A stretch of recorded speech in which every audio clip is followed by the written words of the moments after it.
जिल्हाधिकारी किरण पाटील यांनी नुकसानग्रस्त भागात जाऊन घेतला अतिवृष्टीचा आढावा।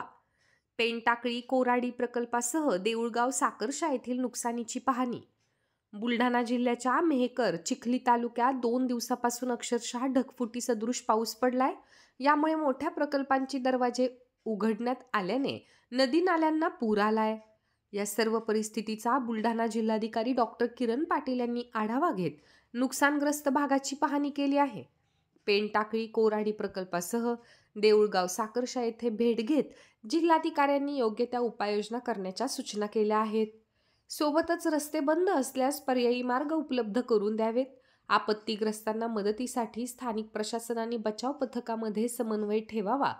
परिस्थिती पाहून शाळा महाविद्यालयांना सुट्टी देण्यात यावी, यासह इतर सूचना जिल्हाधिकाऱ्यांनी स्थानिक अधिकाऱ्यांना केल्या आहेत।